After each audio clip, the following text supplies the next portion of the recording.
સુરતમાં ભારે વરસાદની આગાહીના પગલે વરાછાના પોદાર આર્કેડના વેપારીઓ પહેલેથી જ એલર્ટ મોડમાં આવી ગયા હોય તેમ મોબાઈલ સહિતનો કિંમતી સામાન સુરક્ષિત સ્થળે ખસેડી આખી રાત માર્કેટમાં દેખરેખ રાખી. હવામાન વિભાગની ભારે વરસાદની આગાહીને ધ્યાનમાં રાખી સુરતના વરાછા ખાતે આવેલા પોદાર આર્કેડના વેપારીઓએ આગોતરી તૈયારી શરૂ કરી દીધી હતી.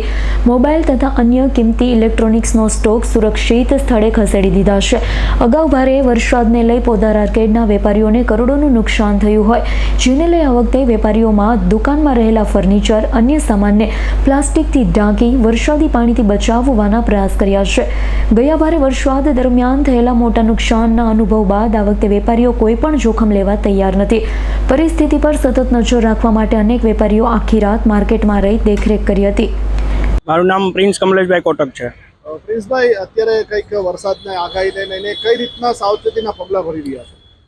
વરસાદની આગાહી તો જેમ આપેલી છે તંત્રએ કે 11 વાગ્યાથી લઈને 4 વાગ્યા સુધી ફૂલ વરસાદની આગાહી છે.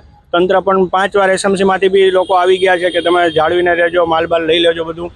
ઘણી સપોર્ટ પણ આ વખતે છે, જે પતરા સામે લાગેલા હતા એ બી લેવાઈ ગયેલા છે. ઘણી આ વખતે સાવચેતી બધી ફૂલ છે કે કોઈનું નુકસાન નહીં થાય. પણ તેમ છતાં ઘણી દુકાનો તમે જોઈ શકો તો બધાનું રિનોવેશન કરીને બધા હજી માંડ ચાલુ કરી રહ્યા છે. ત્યાં પાછું અત્યારે નુકસાની દેખાઈ રહી છે. પણ અત્યારે જેમ મને માલ બધો જ લેવાઈ ગયેલો છે, કોઈનો માલ અંદર નથી પડ્યો. મારે બી દુકાનમાં અત્યારે લગભગ બધું જ લેવાઈ ગયેલું છે અને નુકસાની આ વખતે થાય એવી સંભાવના બહુ જ ઓછી છે.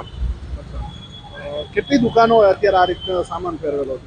ગ્રાઉન્ડ ફ્લોર આખું જે બેઝમેન્ટમાં જેટલી દુકાન છે, 100 થી 125 દુકાન છે બેઝમેન્ટમાં, બધી જ દુકાનો ટોટલ જ માલ બધો અત્યારે લેવાઈ ગયેલો છે. Bureau report S9 news Surat.